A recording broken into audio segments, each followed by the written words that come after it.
আপনি নিজের থেকে 7 বছরের বড় একজনকে বিয়ে করেছেন। মেয়েদেরকে পাত্তা না দিলে তো আমি বাজারে টিকতে পারবো না।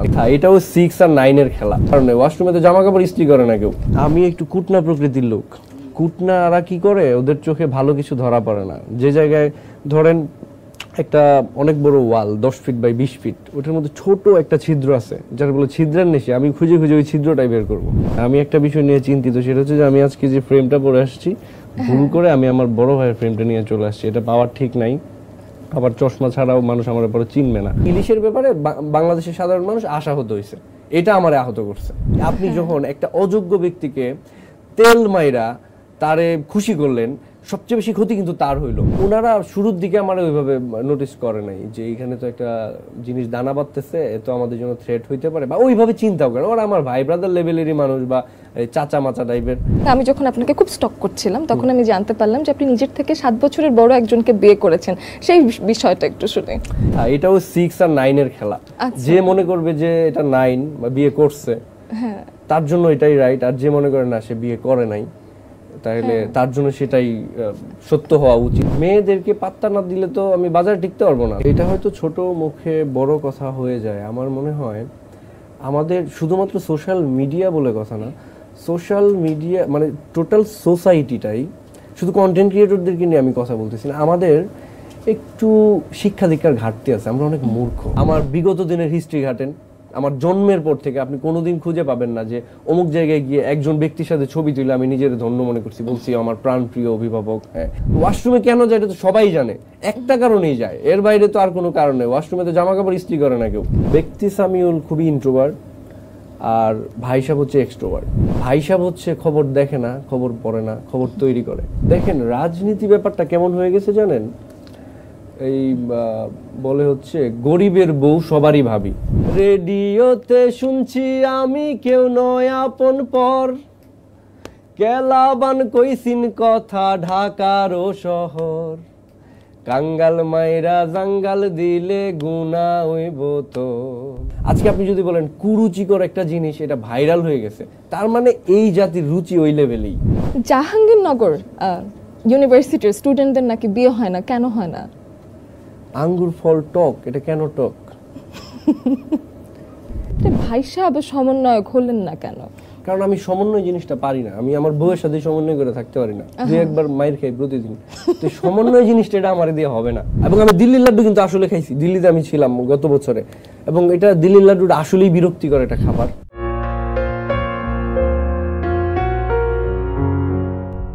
Welcome to another brand new episode of the Talkroom. আপনাদের সাথে আছি আমি অহনা তসনিম খান।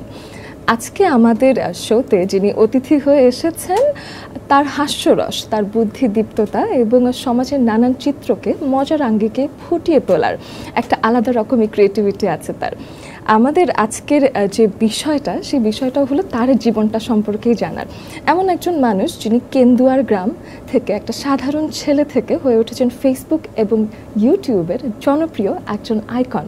আমাদের সাথে আছেন সামিউল হক ভুইয়া ওরফে ভাই সাহেব। ওয়েলকাম। কেমন আছেন? জি বেশ ভালো, আলহামদুলিল্লাহ। আজকের দিনে আমি দেখতেই পাচ্ছিলাম অন্য যে কোনো কিছুর আগে পেঁয়াজ রসুন নিয়ে বেশ চিন্তায় আপনাকে দেখা গেল, সেই বিষয়টা নিয়েই শুরু করি। পেঁয়াজ রসুন? হ্যাঁ, না আমি পেঁয়াজ রসুন নিয়ে মোটেও চিন্তিত না, কারণ আমার চিন্তায় কিছুই এসে যায় না। আমি একটা বিষয় নিয়ে চিন্তিত, সেটা হচ্ছে যে আমি আজকে যে ফ্রেমটা পরে আসছি, ভুল করে আমি আমার বড় ভাইয়ের ফ্রেমটা নিয়ে চলে আসছি। এটা পাওয়ার ঠিক নাই। আবার চশমা ছাড়াও মানুষ আমার পরে চিনবে না, সবসময় ওই ফ্রেমে দেখে, তো এটা নিয়ে আমি চিন্তিত। আর পেঁয়াজ রসুনের যে বিষয়টা, সেটা হচ্ছে যে দ্রব্যমূল্যের ঊর্ধ্বগতির যে প্রভাব, সেটা তো আমাদের সবার মধ্যেই আছে। এটা নিয়ে সবাই টেনশনেই থাকে, বিশেষ করে যারা বাজারে যাইতে হয় এবং যারা ইনকাম করতে হয় ফ্যামিলির জন্য, তার উপর তো একটা চাপ আছে। আমরা আশা করি খুব শিগগির আমরা স্বয়ংসম্পূর্ণ হব। কৃষিকে যদি ওইভাবে পেট্রোনাইজ করা যায়, আমার মনে হয় একটা সুদিন আসবে। আমাদের পেঁয়াজের জন্য এত হাহাকার করতে হবে না, রসুনের জন্য করতে হবে না। আপনার বেশিরভাগ ভিডিওতে আমি এটা খেয়াল করেছি যে আপনি দেশের নানান সমস্যা নিয়ে বেশ একটু ভাবনায় থাকেন এবং সেগুলো নিয়ে কথা বলেন। এটাকে আমি দেশপ্রেম বলতে চাই, এবং আমি জানতে চাই যে কেন্দুয়ার গ্রামে বেড়ে ওঠার সাথে এই দেশপ্রেমের কোনো সম্পর্ক আছে কিনা? না, ব্যাপারটা হচ্ছে আমি একটু কুটনা প্রকৃতির লোক। কুটনারা কি করে, ওদের চোখে ভালো কিছু ধরা পড়ে না। যে জায়গায় ধরেন একটা অনেক বড় ওয়াল 10 ফিট বাই 20 ফিট, ওটার মধ্যে ছোট একটা ছিদ্র আছে, যার বলে ছিদ্রের নেশে। আমি খুঁজে খুঁজে ওই ছিদ্রটাই বের করব। আচ্ছা, তো আমি যেখানে যে বিষয়গুলো নিয়ে কথা বলতে ইচ্ছে হয় বা মনে হয় যে এটা একটা সমস্যা, এটা নিয়ে কথা বলি আর কি। আর আমার বেড়ে ওঠার সাথে যদি আমি বলি, সেটা হচ্ছে এই যে আমি নিজেকে কুটনা হিসেবে উচ্চারণ করলাম যে আমি কুটনা, এবং কনফিডেন্টলি, এবং এটা আমি বিশ্বাস করেই বলতেছি আমি আসলেই কুটনা। তো এই যে সহজতা বা সরলতা, এইটা আসলে আমার যে পরিমণ্ডলে বেড়ে ওঠা, সেটা থেকে শেখা। আমার জন্ম হয়েছে আমার নানু বাড়িতে, কেন্দুয়ার কাউরাট নামে একটা গ্রাম। আচ্ছা, ওই গ্রামটাতে আপনার বোঝার সুবিধার্থে আমি বলি, ওই গ্রামে তো আমি আপনার নিয়ে যেতে পারবো না। আপনি হুমায়ুন আহমেদের যে নাটকগুলো দেখেন বা সিনেমায় যে গ্রামগুলো দেখেন, আমি বলতেছি না ওই গ্রামে শুট হয়েছে, মানে ওই গ্রামের যে ক্যারেক্টারগুলো যেরকম, মানে নানান ধরনের চরিত্র বিচরণ করে একটা গ্রামে, তো ওই গ্রামটা ওই রকম বেশ বড় প্রসিদ্ধ একটা গ্রাম। কিন্তু এইখানে থাকতে থাকতে আমার যেটা হয়েছে, রসবোধের যে একটা কি বলে একটা চিন্তা বা একটা চেতনা যে তৈরি হয়েছে, বা রসবোধের একটা রুচি যে তৈরি হয়েছে, আমি সেখান থেকে প্রভাবিত। এবং সেটা আমি যখন কোনো একটা বিষয় নিয়ে কথা বলি, কোনো একটা প্রবলেম নিয়ে কথা বলি, মানুষ আহত হয় না মানসিকভাবে যে এই লোকটা কেন আমাকে গালি দিল। আমি কারো গালি দেই না, আমি বলি যে ভাই আপনি যেটা করছেন ভালো করছেন, চালায় যান, এরমই করেন, চুরি করতে থাকেন, ওরকম আর কি। তো এই বিষয়টা থেকে আমার একটু মনে হয় যে বিভিন্ন লিটারেচারে এই সার্কাস্টিক ওয়েতে মানুষকে একটু টন্ট করার যে বিষয়টা, কিংবা হাস্যরসের মাধ্যমে একটা ভিন্ন প্রসঙ্গকে সুন্দর করে মানুষের চোখে দেখানোর যে একটা চেষ্টা, সেটার সাথে সাহিত্যের যে কানেকশনটা আছে। আপনার পড়াশোনার বিষয়টা আমার একটু জানতে ইচ্ছে করে যে কি নিয়ে পড়াশোনা হচ্ছে আপনার। আর আমার পড়াশোনার ব্যাপারটা হচ্ছে নাটক নিয়ে পড়াশোনা। আমার নাটক ও নাট্যতত্ত্ব বিভাগে অ্যাক্টিং গ্রুপ থেকে অনার্স এবং মাস্টার্স করছি আমি। তো হ্যাঁ, এটা একটা ব্যাপার আছে। মানুষ আসলে যারা অন্যান্য ডিপার্টমেন্টে পড়ে, তারা নিজেদের চিন্তাকে শানিত করার জন্য পাঠ্য বইয়ের বাইরে গিয়ে যে বইগুলো পড়ে, সেই বইগুলো ছিল আমাদের পাঠ্য। ধরেন সফোক্লিস আমরা পড়ছি, বা গ্রিসের সেই সব সাহিত্য, ক্লাসিক সাহিত্য আমাদের পড়তে হয়েছে, এটা পাঠ্য বই। হ্যাঁ, শেক্সপিয়ার পড়তে হয়েছে, ওয়ার্ল্ড ক্লাসের সেই লিটারেচার গুলো আমাদেরকে স্টাডি করতে হয়েছে। তো সেই ক্ষেত্রে আইরনির একটা প্রভাব আছে আপনার কথার ভেতরে। হ্যাঁ হ্যাঁ হ্যাঁ হ্যাঁ, সেটা আছে। সেগুলো আরো বলবো, সামনে আরো বলবো, অনেক জ্ঞান দিব ইনশাআল্লাহ। আপনি বলেন। আচ্ছা, তো সেই ক্ষেত্রে আরেকটা বিষয় হলো, আমি দেখলাম যে মোটামুটি ইন্ডিয়াতে যে ইলিশ মাছ যাবে সেটা নিয়ে বাঙালির অনেক মানুষ অনেক দুঃখ দেখালেন, কিন্তু আপনাকে দেখলাম ভিন্ন, আপনি বেশ খুশি, এবং সেই বিষয়টা নিয়ে একটু আপনার কাছে শুনি। এইটা হচ্ছে, আমি আসলে ব্যাপারটা হয়েছে, আমি যদি এইখানে ঠিক এই জায়গায় আমি যদি লিখি 6 লিখলাম, হ্যাঁ, আপনি আপনার পাশ থেকে দেখতেছেন কিন্তু 9, আমি এই পাশ থেকে 6, তো আমি খুশি হয়েছি নাকি বিরক্ত হয়েছি, এটা আসলে যার যার পার্সপেক্টিভ। আমি একটা কিছু বলে দিছি, এটা যারা বুঝার তারা তাদের মতো করে বুঝবে। আসলে এগুলো নিয়ে যদি বলতে যাই, সেটা হচ্ছে যে আমরা ইলিশ দিব কি দিব না, সেটা তো আসলে আমার বা আপনার ডিসিশন না, কিন্তু বাংলাদেশের মানুষ মানে একটু আশাহত হয়েছে। আমি সেগুলো নিয়েও কথা বলছি যে সাধারণ মানুষের বক্তব্যটা কি, তারা ভাবছে যে ইলিশ যেহেতু যাবে না, এবং এটা পচনশীল জিনিস, এটা তো আর তৈরি পোশাক না যে এটা বাইরে রপ্তানি করা যাবে, 3 মাস পরে গেলেও অসুবিধা নাই। তো এটা যেহেতু একেবারেই, ইলিশটা তো তোলার পরই হচ্ছে মরে যায়, তো এটারে পাঠাইতে যখন পারবে না, আমরাই আসলে একটু কম রেটে পাওয়া যাব। যখন যোগান বেড়ে যাবে তখন কিন্তু মূল্য কমে যায়, অর্থনীতির সেই জ্ঞান যদি আমি দেই আর কি। তো যোগান যখন বেড়ে যাবে অতিমাত্রায়, স্টক বেড়ে গেলে এটা রেটটা কমে যাবে, আমরা কম টাকায় পেয়ে যাব। তো এই একটা আশা ছিল, সেই আশার জায়গায় মানুষ আশাহত হয়েছে, এটা তো খারাপ লাগারই বিষয়। আবার আরেকটা জিনিস বললেন, অর্থনীতির বিষয়টাও তো আছে, এবং আমরা তো আসলে ঋণগ্রস্ত আসলে অনেক দিন। ঋণগ্রস্ত, এটাও আমি একটু ফান করে বলছি। ব্যাপারটা হচ্ছে ইলিশ বেচে আমরা বড় লোক হয়ে যাব তা তো না। এটাও আসলে এটা ওয়ার্ল্ডে আমরা যখন সার্ভাইভ করব, আমরা যদি চিন্তা করি আসলে পৃথিবীর পার্সপেক্টিভ থেকে দেখলে বাংলাদেশ আসলে কি, অর্থনৈতিকভাবেই বলেন বা শিক্ষা দীক্ষা প্রযুক্তি যাই বলেন না কেন, আমি আমার বাংলাদেশকে ভালোবাসি, কিন্তু যে লোকটা ধরেন ইউরোপে বা আমেরিকায় বসে আছে, ওইখানকার যে নেটিভ, সে বাংলাদেশে কিভাবে দেখে, মানে আমরা যেরকম দেখি ওই চিপা একটা জায়গা আছে, ওরা কখনো ঢাকা শহরে আসে নাই, দেখে নাই, ওই খ্যাত যারে বলি, হ্যাঁ, ওরা হয়তো আমাদেরকে ওইভাবে ট্রিট করে। তো এরকম একটা জায়গায় দাঁড়ায় থেকে আমরা চাইলেই সব দিক থেকে স্বাধীন হইতে পারি না। একটা যারা রাষ্ট্রের পলিসি মেকার, তাদের অনেক কিছু মাথায় রাখতে হয়, রেখে ডিসিশন নিতে হয়। আর পলিটিক্যাল স্টেটমেন্ট অনেক সময় আসে যেগুলো আসলে মানুষের ব্যক্তি জীবনের সাথে সাংঘর্ষিক। এখন আমাকে যদি আজকে একটা রাষ্ট্রীয় পদে বসায় দেওয়া হয়, তখন আমি এখন যেভাবে কথা বলছি সেভাবে কথা বলতে পারবো না। সেখানে আমার আগে সেটা নিয়ে স্টাডি করতে হবে এবং সেটা আমার যে সচিব থাকবে তার সাথে শেয়ার করতে হবে যে আমি কিন্তু এটা বলার চেষ্টা করতেছি, বা অমুক যে একটা ইন্টারভিউ আসছে তো ওইটাতে আমি এই স্টেটমেন্টটা দিব। তো অনেক বাধাবন্ধকতা থাকে, তো অনেক কিছু মিলাই আসলে একটা রাষ্ট্র পরিচালনার দায়িত্বে থাকলে অনেক দিক থেকে চিন্তা ভাবনা করে তারপর ডিসিশন নিতে হয়। তবে আমি যেটা বলতে চাই, ইলিশের ব্যাপারে বাংলাদেশের সাধারণ মানুষ আশাহত হয়েছে, এটা আমার আহত করছে, এইটা হলো আমার স্টেটমেন্ট। আচ্ছা, তো এই ক্ষেত্রে আমি দেখেছি ভাই সাহেব, যেহেতু আপনি এই ধরনের যখন যা হচ্ছে না কেন আপনার ভাই সাহেব পেজটাতে আমি দেখেছি যে সব সময় যা কিছু হচ্ছে সেটা নিয়ে কথা বলছেন। তা আমি জানতে চাই পেজটার নাম ভাই সাহেব হলো কেন?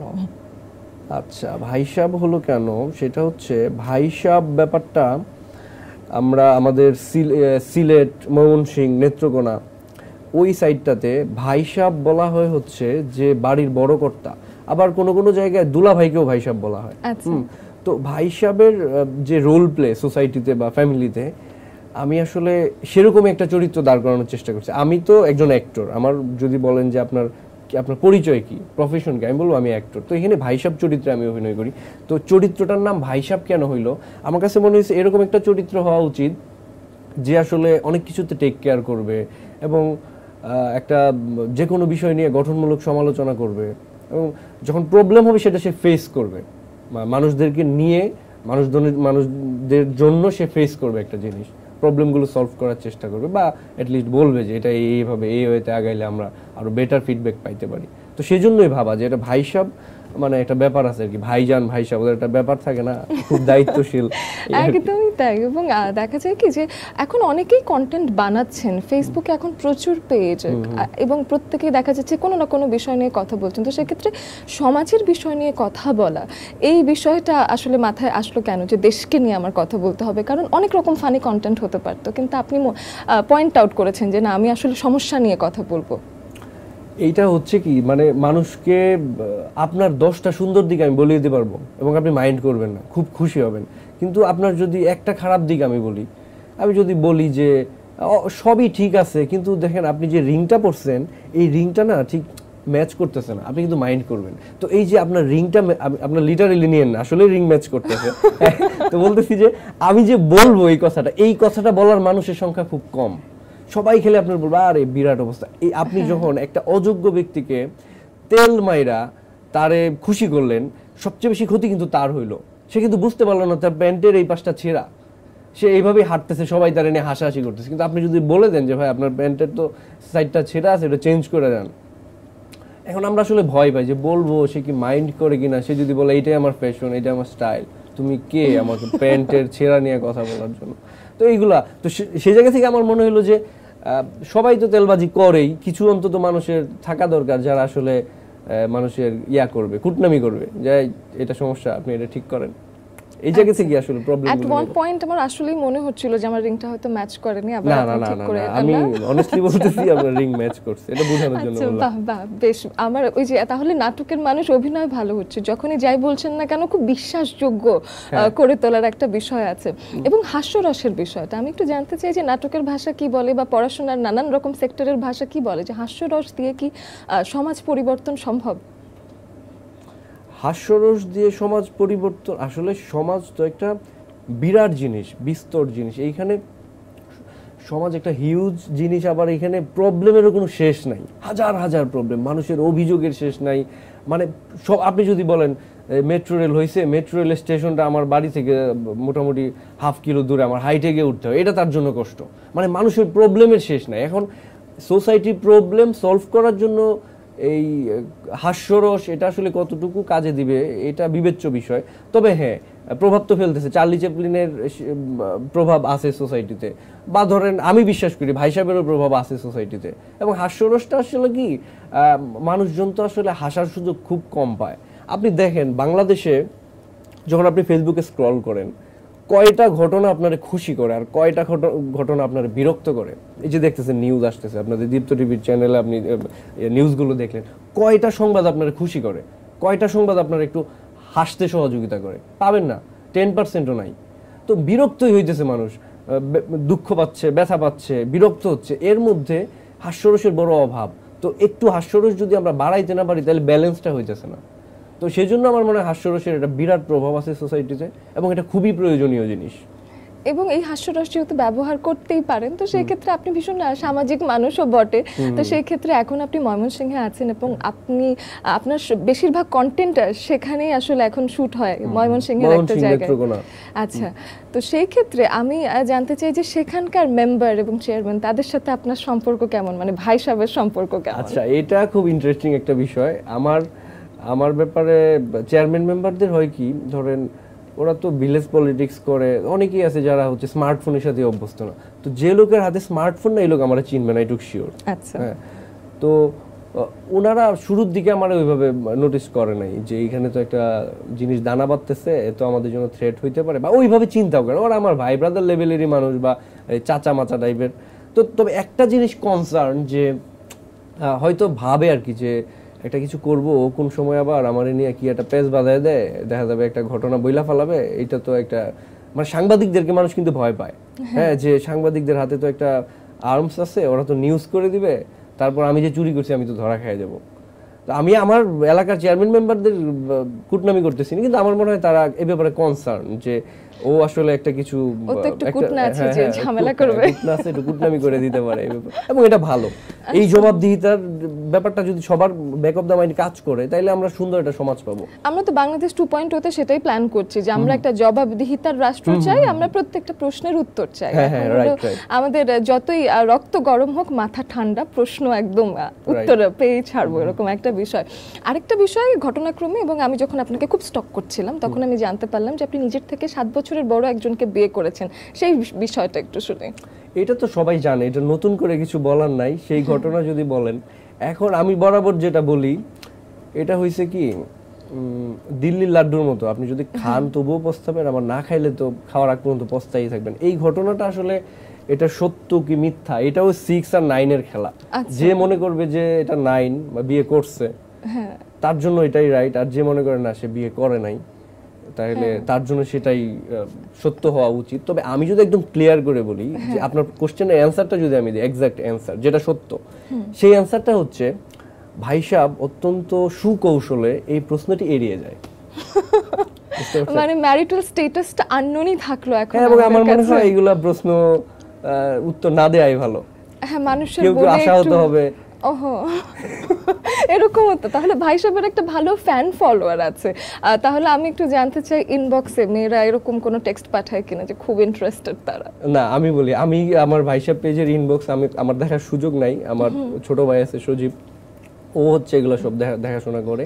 আমার মনে হয় না কেউ আমার পাঠাইলে, ও যেহেতু আমার ছোট ভাই, ওর সাথে আমি এত ফ্রি না, ও ওর মতো রাইখে দেয়, বায়া করে দেয় আর কি। বড় ভাইরে নকটক দিবে, আমি এগুলোর মধ্যেই নাই। আচ্ছা, তো মেয়েদেরকে পাত্তা দিচ্ছেন না একেবারে? পাত্তা দেওয়ার বিষয় না, আসলে বিষয়টা হচ্ছে যে এই মেয়েদেরকে পাত্তা না দিলে তো আমি বাজারে টিকতে পারবো না। মেয়েরা তো আমার দেখে, কিন্তু বিষয়টা হচ্ছে যে আমি আসলে কতটুকু প্রশ্রয় দিব, কতটুকু অ্যাক্সেস দিব, হ্যাঁ, তো সেটা তো আছেই, সেটা নিয়ে অসুবিধা নাই, যোগাযোগ করে হয়, সেটা ঘটে আর কি, কিন্তু এগুলো এখন বলা যাবে না। আচ্ছা, বলা যাবে না। তাহলে আমরা কথা সুকৌশলে কিংবা অপকৌশলে নানান ভাবে আসলে পাচ্ছি না এই উত্তরটা। আরো কি ভিডিও দেখতে হবে? আরো অনেকদিন স্টক করার পরে কিছু কি জানতে পারবো কোনোদিন? না, আমি তো বলার জন্য আসছি, কি জানতে চান বলেন? ওই যে ম্যারিটাল স্ট্যাটাসটা তো এখনো জানলামই না, মানে আসলে কি আমাদের ভাবি আছে নাকি? হ্যাঁ, অবশ্যই ভাবি আছে, এবং এটা আমারে জিজ্ঞেস করতে পারে, আমার যে কোনো দর্শক আপনি জিজ্ঞান যে আসলে কি তার ওয়াইফ আছে কিনা। তুমি কি বলেন, আপনি জানেন না ওনার সাথে আপনি একটা শো করছেন, এটাই জানেন না? সে তো বিয়ে করছে যে, এবং তার শ্বশুর বাড়ি, তার বউ, তার বউয়ের বড় ভাইদের গল্প অহরহ আমরা সবাই জানি, আপনি কেন জানেন না? আপনার দোষারোপ করবে ওরা। আচ্ছা, তাহলে মোটামুটি আমি জেনে গেলাম। আরেকটা বিষয় আছে, সেটা হলো যে এখন সোশ্যাল মিডিয়াতে আপনি ভীষণ অ্যাক্টিভ, সোশ্যাল মিডিয়াতে সময় দিচ্ছেন এবং সেখানকার কন্টেন্ট নিয়ে কাজ করছেন। তো সোশ্যাল মিডিয়াতে এখন আপনার কি মনে হয় কোন পরিবর্তনটা আসলে এখন প্রয়োজন? আচ্ছা, এটা হয়তো ছোট মুখে বড় কথা হয়ে যায়। আমার মনে হয় আমাদের শুধুমাত্র সোশ্যাল মিডিয়া বলে কথা না, সোশ্যাল মিডিয়া মানে টোটাল সোসাইটিটাই, শুধু কন্টেন্ট ক্রিয়েটরদেরকে নিয়ে আমি কথা বলতেছি না, আমাদের একটু শিক্ষা দীক্ষার ঘাটতি আছে। আমরা অনেক মূর্খ, ইনক্লুডিং মি। আমরা অনেক মূর্খ। আমরা আসলে একটা কাজ করার পরে ভাবি, হ্যাঁ, যে আচ্ছা এটা করলাম কি ঠিক হইলো, এইটা ভাবি না যে এটা যে করবো, করাটা কি ঠিক হবে, এটা ভাবি না। তো আমরা যারা কন্টেন্ট ক্রিয়েটর, তাদের ব্যাপারে যদি আমি বলি যে দেখেন, আপনার লেভেলটা আপনার বুঝতে হবে, আপনি কে এবং মানুষ আপনার প্রতি কতটা এক্সপেক্ট করে। আপনি একজন এমপি যিনি আসলে একটা আসনের এমপি, মানে 2টা উপজেলা মিলে একটা আসন হয়, সেই আসনের একজন এমপি, তার দায়িত্ব এতটুকু, হ্যাঁ, হয়তো 3 লাখ 4 লাখ মানুষের দায়িত্ব, তাদের প্রতিনিধিত্ব করতেছে। আবার যিনি মন্ত্রী, একটা মন্ত্রণালয় নিয়ে আছে, সাংস্কৃতিক মন্ত্রী, উনি ওই সাংস্কৃতিক মুভমেন্ট যেগুলো হয় বা এগুলো টেক কেয়ার করে। কিন্তু একজন ইনফ্লুয়েন্সার, সে কিন্তু কোনো নির্দিষ্ট এলাকার না, কোনো গণ্ডির না, তার মাথায় রাখতে হবে তারে পুরো বাংলাদেশ তাকে দেখে, এবং দেশের বাইরে যারা থাকে তারা দেখে, বা মানে প্রবাসী যারা আছে বা অন্য দেশের মানুষ যারা আছে তারাও দেখে। তো সেই জায়গায় আমার খুব বুঝে শুনে চলতে হবে। আমি যদি পলিটিক্স করি, আমি যদি একজন এমপি হই, তাইলে আমার কত কিছু মাথায় রাখতে হবে, যে আমি কি রাস্তা দাঁড়ায় সিগারেটটা খাবো কিনা, হ্যাঁ, আমি কি সোশ্যাল মিডিয়ায় গিয়ে একটা পোস্ট দিব কিনা, এটার কি মিনিং দাঁড়াবে, আমার যে পলিটিক্যাল পার্টি আছে সেটার উপর কোনো প্রভাব পড়বে কিনা, আমার ফিউচারের কেরিয়ারের উপরে প্রভাব পড়বে কিনা। তো একটা এমপি, আমি কিন্তু একজন কন্টেন্ট ক্রিয়েটরের তার থেকে উপরে দিতেছি, তার দায়িত্বের জায়গাটা থেকে, পাওয়ারের কথা বলতেছি না, দায়িত্ব, যে পুরো পৃথিবীর একটা জনরা আপনারা দেখে। তো সেই জায়গা থেকে আপনার বুঝে শুনে কাজ করতে হবে। এবং আরো বিষয় হচ্ছে, এই পেশাটা আমার কাছে মনে হয় যে এই জায়গায় কনফিডেন্ট থাকা খুব জরুরি, যে আমি অনেস্ট, আমি আমার কথা বলতে পারি। আপনি আমার বিগত দিনের হিস্ট্রি ঘাটেন, আমার জন্মের পর থেকে আপনি কোনোদিন খুঁজে পাবেন না যে অমুক জায়গায় গিয়ে একজন ব্যক্তির সাথে ছবি তুলে আমি নিজের ধন্য মনে করছি, বলছি আমার প্রাণপ্রিয় অভিভাবক। হ্যাঁ, এই জিনিসগুলো ফিউচার আপনার কনফিডেন্স কমায় দেবে, মেরুদণ্ড দুর্বল করে দিবে। হ্যাঁ, বড় বড় জায়গা থেকে ডাক আসেন, ওনার সাথে একটা ছবি তুলেন, ছবি তুলে আপনি যদি সোশ্যাল মিডিয়ায় দেন, মানুষজন হচ্ছে আপনার ব্যাপারে একটু কনসার্ন দেখাবে, যে না, এই লোকটার সাথে তো অমুক অমুক লোকের আছে, যোগাযোগ আছে, তার সাথে তো ভিডিও আছে, ছবি আছে, তাইলে হয়তো ওই পাওয়ারফুল লোকটা আছে, সে হয়তো তার সাথে কানেক্টেড, তার সাথে কিছু বলা যাবে না। তো এই জিনিসগুলো যখন আমরা প্র্যাকটিস করতে থাকবো, তখন আমার মেরুদণ্ড দুর্বল হয়ে যাবে। আমি আমার জায়গায় কনফিডেন্ট, আমি গ্রামে থাকি, আমি যেখানেই থাকি, আমি আমার জায়গায় সৎ আছি, এবং আমি এই যে এখানে দাঁড়ায় আপনার সামনে আপনার অডিয়েন্সে আমি এইটুক চ্যালেঞ্জ ছুড়ে দিতে পারবো, যে আপনি যদি কোনোদিন বলতে পারেন যে ভাই সাহেব বা ব্যক্তি সামিউল, তার দ্বারা আপনারা কোনোদিন মানে কোনো একটা অন্যায়ের প্রশ্রয় দেওয়া বা একটা অনৈতিক একটা কাজ করছে সেটা আমরা দেখছি, তাইলে আমি মানে কি বলবো, আপনি যে শাস্তি দিবেন আমি মাথা দিতে নিব। তো এই যে আত্মবিশ্বাসটা, এটা একজন ইনফ্লুয়েন্সারের দরকার, কারণ সে পুরো সোসাইটির প্রতিনিধিত্ব করতেছে। অনেক কথা বললাম। ওই যে আমরা তো অনেক শিখবো, আপনি আজকে অনেক অনেক শেখাবেন না, সেই রকম একটা বিষয়। তো এখন আপনি কি নিজেকে শুধু একজন অভিনেতা বলেন, নাকি আপনি নিজেকে একজন কমেডিয়ান মনে করেন? না, কমেডি তো আসলে যারা কমেডি করে তারা তো অভিনেতাই। অভিনয়ের একটা জায়গা হচ্ছে, এটা জনরা হচ্ছে কমেডি। তো যদিও আমাদের এখানে কমেডিটারে এটা সংজ্ঞায়নটা অনেক জটিল। কমেডি মানে হচ্ছে যা দেখলে হাসি পায় সেটাই কমেডি। এখন ধরেন যে জ্ঞানের কথা যদি বলি, ধরেন কমেডি কোত্থেকে আসছে বা কমেডির সংজ্ঞায়নটা কে করছে? এরিস্টটল করছে তার পয়েটিক্সে, কাব্যতত্ত্বে। সেখানে বলছে যে এর আগে তো নাটক হইতো সব রাজা বাদশা নিয়ে, আপনি গ্রিসের নাটক দেন বা শেক্সপিয়ারের রোমিও জুলিয়েট, সবাই বড় ফ্যামিলির। কিন্তু সেইখান থেকে আসলে আমরা কি শুধুমাত্র রাজা রানীর গল্পই বলবো, সাধারণ মানুষের গল্প বলবো না? একজন কৃষক সে কি করে, একটা রিক্সা চালক কি করে? হ্যাঁ, তো আর রাজা রানী যারা আছে তাদেরকে নিয়ে হাসি তামসা করা যায় না। আপনি যে রাজ্যের রাজার আন্ডারেই বসবাস করেন না কেন, রাজা রানী নিয়ে আপনি হাসি তামসা করতে পারবেন না, যাই করবে গর্দান যাবে। হ্যাঁ, তো আপনি হাসি তামসা করতে হলে কিছু সেফ জায়গা, কিছু সেফ মানুষ, কিছু নিরীহ মানুষ যারা আপনার ইন্টারেক্ট করবে না, এদের নিয়ে হাসি তামসা করতে হবে। তখন ধরেন মলিয়ের হচ্ছে কমেডি নাটক লেখা শুরু করলো, তার নাটকগুলো আসলো। ধরেন দ্য মেডিসিন ম্যাগলার লুই নামে একটা নাটক আছে, ওইখানে দেখাচ্ছে এক মাতাল, সে তার লাইফে কি করে বউয়ের সাথে ঝগড়া হয়, এই জিনিসগুলো। তো কমেডি হয়েছে এইটা, যেটা আসলে নিম্ন শ্রেণীর মানুষের জীবনের ঘটনা প্রবাহ, যেটা আপনাকে হাসির উদ্রেক ঘটাবে এবং একটা বাস্তবতা আপনার চোখের সামনে আঙুল দিয়ে দেখায় দিবে যে এটা বাস্তব, এদের লাইফে এই প্রবলেমগুলো আছে, এই প্রবলেমগুলো ওরা এইভাবে ডিল করে। এটা শুনে আপনার হাসি আসতে পারে। চার্লি চ্যাপলিনের আপনি দেখেন, চার্লি চ্যাপলিনের যে মুভিগুলো দেখি বা এখন হয়তো ক্লিপ টিপ আমরা দেখি, ওখানে দেখাচ্ছে যে একটা সিঙ্গেল ফাদার, ছোট একটা বাচ্চা আছে, ওরে কিভাবে পালতে হয়, এটার যে কি বাস্তবতা। এবং একটা গরিব মানুষ, তার লাইফের হিস্ট্রিও যদি আপনি দেখেন, হ্যাঁ, তো এইখানে আসলে নিচু শ্রেণীর মানুষদেরকে দেখাইতেছে এবং হাস্যরসের মাধ্যমে এটা সবার মধ্যে একটা গ্রহণযোগ্যতা তৈরি হইতেছে, সবাই এবারে একটু কনসার্ন দেখাইতেছে। কিন্তু আমরা যেটা দেখতেছি যে এখানে দুইটা স্ল্যাং ঢুকাই দেই, অমুকের নামে উনারে রোস্ট করি, এটা করি ওইটা করি, তাইলে হচ্ছে মানুষজন আমার হবে। তো এই কালচারটা থেকে একটু বের হওয়া দরকার কমেডি। আর যে আপনি যেটা বলতেছিলেন যে আমি অভিনেতা নাকি কমেডিয়ান অভিনেতা, মানে জনরা যদি বলেন, আমি হাসতে ভালোবাসি, হাসাইতে ভালোবাসি, তো আপনি যদি আমার কমেডিয়ান অ্যাক্টর ভাবেন সেটা অসুবিধা নেই। কিন্তু আমার মেইন স্ট্রিমে কিছু কাজ আছে যেগুলোতে কমেডি নাই সেই অর্থে। আচ্ছা, তো সেক্ষেত্রে আপনার কোনো ইন্সপিরেশন আছে কমেডিয়ানের ব্যাপারে, যে আপনি কোনো একজন কমেডিয়ানকে ভীষণ ভালোবাসেন, তার কাজ দেখতে পছন্দ করেন? আমরা যদি বলি কমেডি, চার্লি চ্যাপলিন তো বস কমেডির জন্য। তো বাংলাদেশের প্রেক্ষাপটে যদি দেখি এখন কমেডি আসলে কারা করে, আমি যদি 3 জন ব্যক্তির নাম বলি সেখানে নাম আসবে দিলদারের, যাদেরকে আমাদের জেনারেশন দেখে বড় হয়েছে। সেখানে আসবে হারুন কিসিঞ্জার, সেখানে আসবে হচ্ছে বাদাইম্মা মুজিবর। উনারা আমাদেরকে এন্টারটেইন করছে এজ এ কমেডিয়ান, উনারা এর বাইরে কিছু করে নাই, কমেডিটাই করছে। কিন্তু কমেডি তো শুধুমাত্র খালি হাসাইলো। এখন ওই মোশাররফ ভাইয়ের কথা যদি বলি, উনি নিজের কমেডিয়ান হিসেবে, অ্যাক্টর হিসেবে উপস্থাপন করতে চায় না, উনি একটা অ্যাওয়ার্ডও ফেরত দিয়েছিল আমি যতদূর জানি। তো ব্যাপারটা হচ্ছে উনার অ্যাক্টিং আমার আসলে আলাদা একটা আনন্দ দেয়। একটা ঘটনা যদি বলি, FNF নাটকে, এটা হচ্ছে রেদওয়ান রনি ভাইয়ের নাটক, ওইখানে একটা সিন আছে এরকম, মোশাররফ করিম ভাই গিয়ে বলতেছে, এই মিথিলা কোথায় রে, মিথিলা কোথায়? মিথিলা বোন বলতেছে যে ও তো ওয়াশরুমে। ওয়াশরুমে কেন? ও তাই তো, ওয়াশরুমে কেন, এটা তো আর বলা যায় না। তো এইখানে উনি সিরিয়াস একটা ঘটনার মধ্যে এই যে হালকা একটা পাঞ্চ লাইন দিল না, এখানে তেমন কিছুই না। মানে একটা মানুষের এরকম যখন সে খুব তটস্থ থাকে, তখন এটা ক্যারেক্টারের সাথে সাংঘর্ষিক না, যে সে হন্তদন্ত হয়ে খুঁজতে গেছে ওয়াশরুমে কেন? ওয়াশরুমে কেন যায় এটা তো সবাই জানে, একটা কারণেই যায়, এর বাইরে তো আর কোনো কারণ নেই। ওয়াশরুমে তো জামা কাপড় ইস্ত্রি করে না কেউ, না অনেকে আবার গিয়ে ভাবনা চিন্তার জন্য যায়, কিন্তু সেটাই হোক বসে ভাবেন ওখানে। তো এইটা জানার জন্য উনি জিজ্ঞেস করে না, উনি আসলে হাইপার হয়ে জিজ্ঞেস করছে। তো এরকম ছোট ছোট কিছু ট্রিটমেন্ট আছে তার অ্যাক্টিং এ, এরকম অনেক, চঞ্চল চৌধুরীরও আছে, বা মেইনস্ট্রিমে যারা অ্যাক্টিং করতেছে এখন কিন্তু আসলে এই খুব কাটকুট্টা মার্কা অ্যাক্টিং এগুলো চলে না, খুব স্ক্রিপ্ট বেসডও চলে না। বরং আমি শুনেওছি যে চঞ্চল ভাই অথবা মোশাররফ করিম ভাই, ওনারা স্ক্রিপ্ট ছাড়াও আসলে টেকগুলো দিয়ে থাকেন এবং ওনাদের ন্যাচারাল টেকগুলোই আসলে বেশি গ্রহণযোগ্যতা পায় পরবর্তীতে।